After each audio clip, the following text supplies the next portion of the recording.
much of central Indiana is under a tornado watch or severe thunderstorm warning. In fact, we've already seen some tornado warnings as well, and later tonight we're looking at a flash freeze. So,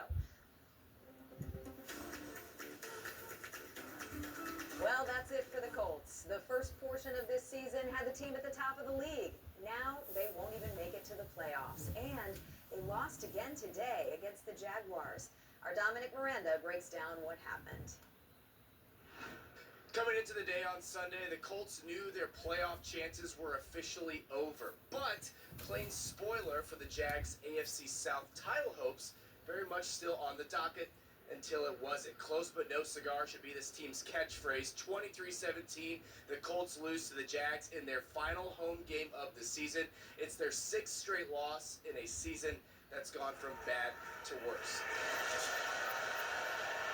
Despite officially being eliminated from the postseason contention, Lucas Oil's still full for this post-Christmas battle between the Jags and the Colts.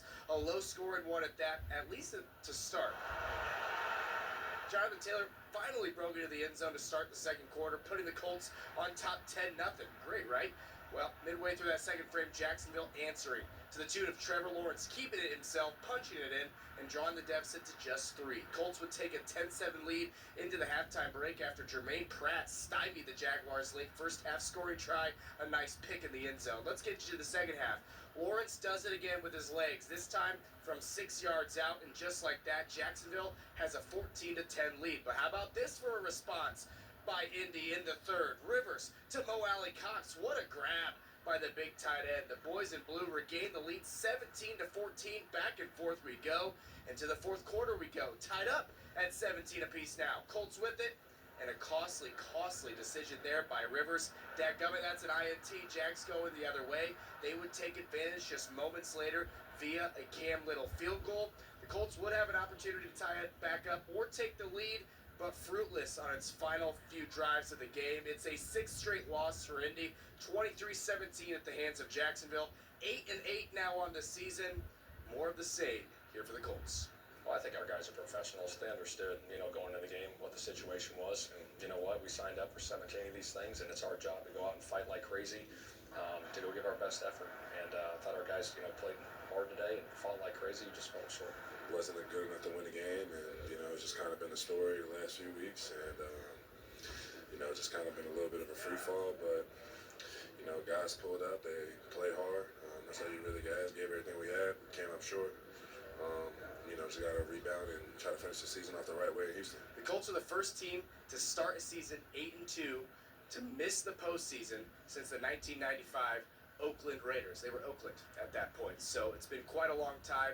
A tale of 2 seasons, really, for the Colts. Some out of its hands as far as circumstances go, but some very much in its hands as far as the bad luck that has followed this franchise for a few years now, especially in recent history. Another playoff-less season for the Colts. Go to Houston to end its season next week. We'll see if they go 9-8 or 8-9. Both records Shea Steichen has had here in Indy in his 2-year tenure. We'll see what year 3 holds. We'll have much more for you on WTHR Plus, and of course at 11 here on WTHR. For now, Dominic Miranda here at Lucas Oil Stadium, 13 Sports. All right. The Colts dashed out to an early 10-0 lead, but after that they found a Jacksonville team who's here playing for a division title and seeding in the AFC playoffs. At the end, the Jaguars take a 23-17 as the Colts wind down to their 6th straight loss. We don't know if this will be Phillip Rivers' final game. We do know it'll be the last time he plays here at Lucas Oil Stadium, but the 44-year-old quarterback had a lot of guys in his corner today. They've been along for the ride long before Phillip got back here to the Colts. Football is football on any field, but Fairhope, Alabama is a long way from this sideline.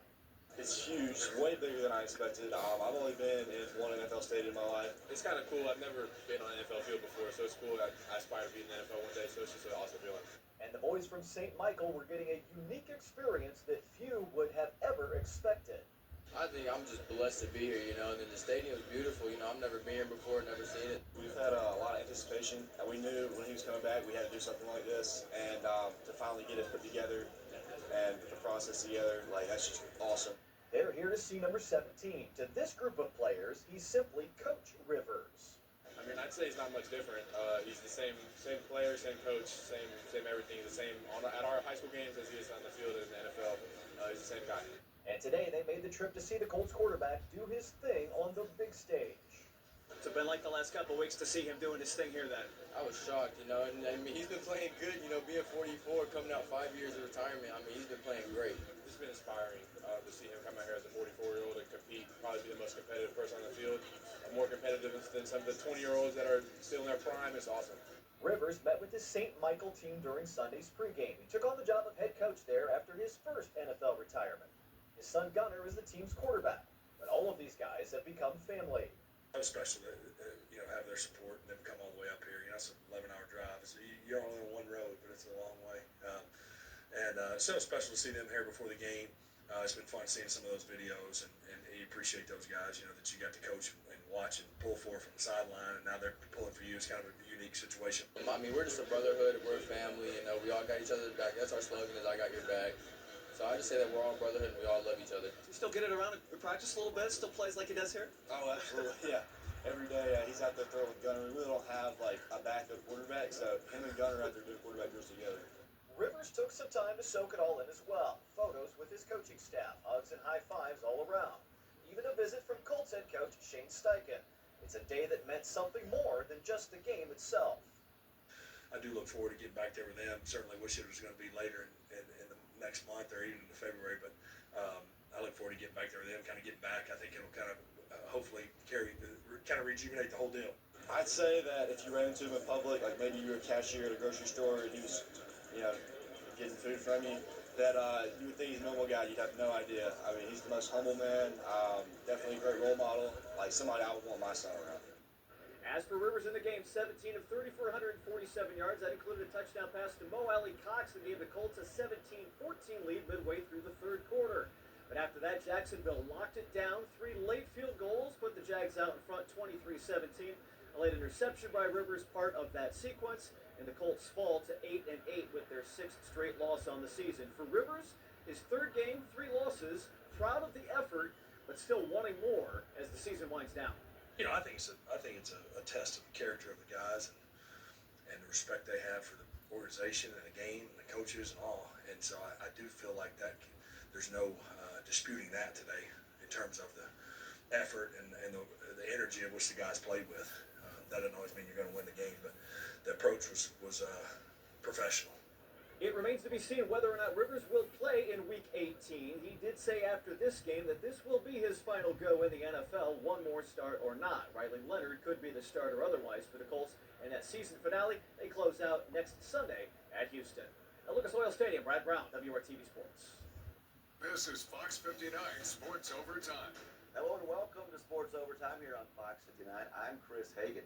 Now, the Colts were eliminated from playoff contention last night and playing the home finale this afternoon at Lucas Oil Stadium. Pride on the line, especially when Phillip Rivers has his St. Michael High School team from down in Alabama in the building to watch their coach in action. It gets off to a great start. Look at Ashton Doolin taking the opening kickoff, returning it 53 yards. Good to have him back down to the Jags 44. Sets up a field goal to make it 3-zip. Jacksonville looking to answer right back, but they botched the old pitch woo-woo play.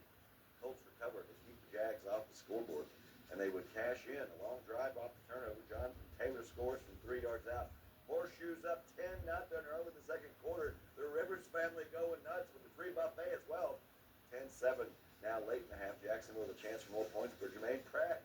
The linebacker guarding the wideout. Interception in the end zone. That was huge to preserve the Colts' 10-7 lead at the break. Now in the second half, Colts down 14-10, but they retake the lead. Rivers to Mo Alley Cox. Look at the good hands. Keeps the feet in bounds.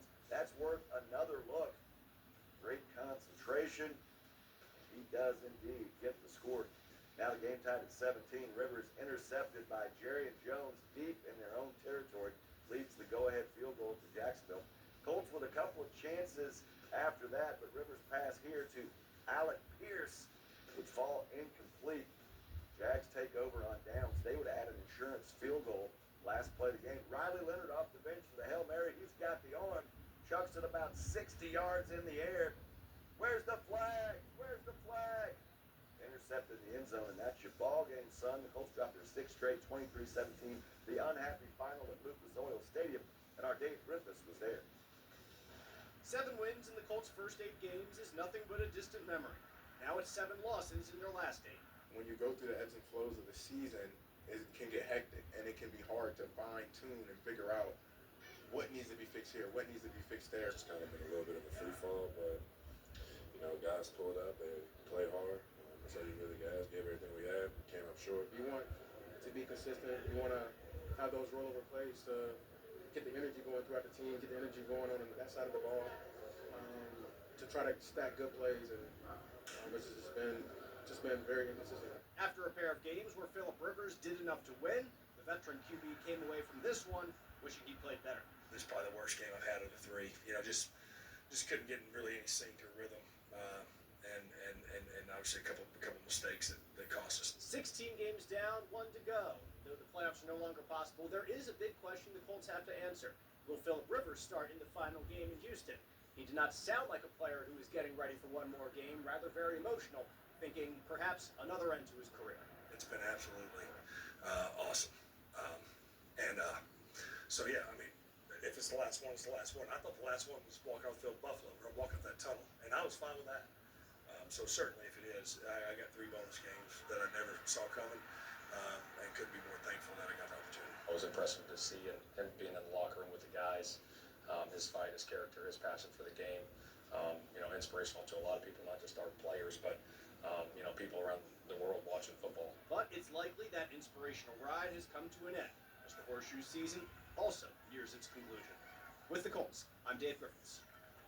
All right, thanks, Dave. Rivers had a birthday earlier this month, and so did this guy, JAV 93.5, 107.5. The Fan. John, the playoff hopes are done. The time for big decisions is just now beginning, isn't it? Yeah, no doubt about that, too. I mean, you look at Phillip Rivers today, he kind of looked as old as me, even though he's younger than me. It wasn't his best performance being back. You got to wonder, too, right, if this hadn't been a situation that's already in play and Fairhope, Alabama came up here, whether or not maybe Riley Leonard would have been playing, and certainly looks like Riley Leonard plays coming up next week in that finale in Houston. But, incredibly disappointing. And I really don't care, Chris, about, the excuses, and certainly you can make some if you want. But all these other teams, like Frisco on Monday night, they have a lot of excuses they could have made, but they go on and they win games. They take care of it. And that's been problematic for this organization for a while. And you mentioned the big decisions they have to make. I think for me, I know what I believe they should do, because it was the same thing I believe they should have done a year ago. However, my belief sitting here right now is they may not have the same train of thought as I do, once again, regarding this situation. Because really, Chris, when you look around this organization personnel-wise and waiting on a quarterback to rehab and after re-signing him, they're kind of soaking in it right now. You mentioned Phillip Rivers and the folks up here from Fairhope, Alabama. That's where Riley Leonard's from as well. He may have played against some of those guys when you think about the tremendous age difference. Yeah, you get the phone calls. I see the talk on X, and a lot of the Colts fans have had enough with this regime.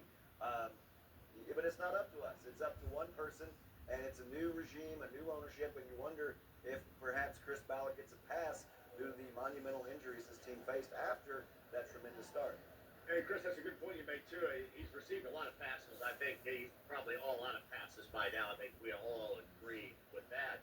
I'm just considering the situation, and what I consider, and this is not my thought, again, my opinion is I wanted to start new with everything last year. And then we got that 2 months of joyous, winning, and it was great. And I kind of looked like a rear end then. But now it would have been better off had they gone ahead and restarted last year. Anyway, be that as it may, I think when they made that deal and they mortgaged the short-term future for those 2 first-rounders, to me, that was the moment in which they said, sink or swim right now. This is going to be the people that are going to navigate this thing. And it's unfortunate because as sitting here right now, I don't think a lot of the Colts fans and myself are going to get the type of decision that we truly believe should be made coming up after this season finale.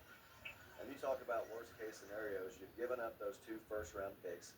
You're not sure about what you have with Daniel Jones, how that rehab will go. And then you look around the division, you see what Jacksonville's doing with the first-year head coach, the Texans, and their year 3 of their quarterback and head coach combo, 3 for 3 in making the playoffs. And I mean, this drought of winning the division, it's already a decade plus. It could go on for years and years. Hey, Chris, Shane Steichen, what, 2-9 versus the Texans and the Jaguars? And you mentioned those two coaches in Ryans and in Cohen. They don't look like they're going to go anywhere anytime soon with that as well. So he's, to me, right there. This whole thing is tiresome because here's the point. They've exhausted every single avenue to get where they told us they were going to go. And no matter the excuses, they have failed. So what's the best course of action? I know what I believe, but I also have a belief on directionally how I think they're going to go with this organization. And we'll see. I guess time will tell. Maybe, again, that Carly Gordon feels you need to start new, like I do. But right now, sitting here, I doubt that is going to be the train of thought, especially after doing what you did at the NFL trade deadline. But we shall see. John, clear the phone line. Starting at 3 o'clock tomorrow night, 35107.5 The Fan. We'll be listening, and we'll talk to you again next Sunday.